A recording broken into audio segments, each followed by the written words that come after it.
যেসব মাধ্যম সেগুলো ছিল না, তখনও মানুষ যাত্রা, নাটক, কবি।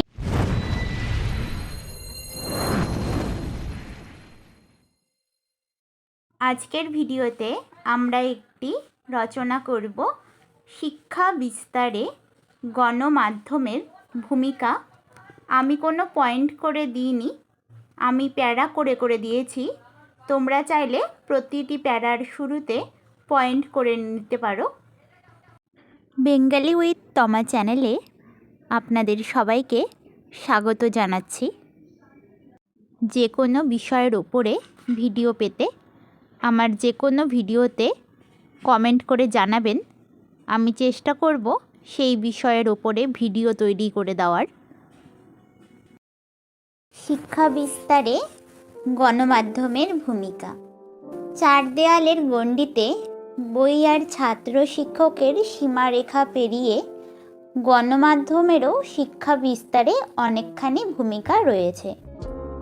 গণমাধ্যম বলতে যখন আধুনিক প্রযুক্তির।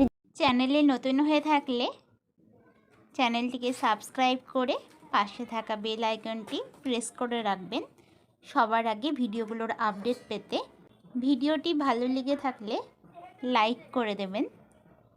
যেসব মাধ্যম সেগুলো ছিল না, তখনও মানুষ যাত্রা, নাটক, কবিগান, লোকগানের মধ্য দিয়ে শিক্ষালাভ করেছে।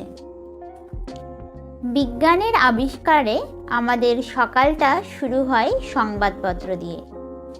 সংবাদপত্রে আমরা নানা রকম খবরের ছাড়াও আরও অনেক কিছু জানতে পারি, যা আমাদের জ্ঞানের ভাণ্ডারকে অনেকটা বাড়িয়ে দেয়। শিক্ষা প্রসারে আরেকটি মাধ্যম হলো বেতার। বেতারের ব্যবহার এখন কমে গেলেও এখনও অনেক মানুষ বেতার শোনেন। বেতারও শিক্ষা বিস্তারে, বিশেষ করে যাদের অক্ষর পরিচয় নেই তাদেরকে অনেক কিছু শিখতে সাহায্য করে। দূরদর্শনও শিক্ষা বিস্তারে একটি সহায়ক মাধ্যম। আমাদের মধ্যে একটি ভ্রান্ত ধারণা রয়েছে, দূরদর্শন মানেই হয়তো শুধু বিনোদন, কিন্তু তা নয়। দূরদর্শনে শুরু থেকেই সারা বছর ধরে নানা রকমের শিক্ষামূলক অনুষ্ঠান হয়ে থাকে।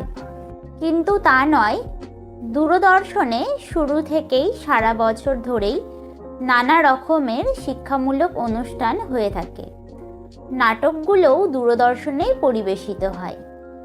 আর প্রথাগত শিক্ষার কথা যদি আমরা বলি, মাধ্যমিক ও উচ্চ মাধ্যমিককে কিভাবে পরীক্ষায় লিখতে হয়, কিভাবে পড়তে হয়, সে সংক্রান্ত বিষয়ে বিভিন্ন শিক্ষা প্রতিষ্ঠান থেকে শিক্ষক শিক্ষিকাদের নিয়ে দূরদর্শনে ক্লাস করানো হয়।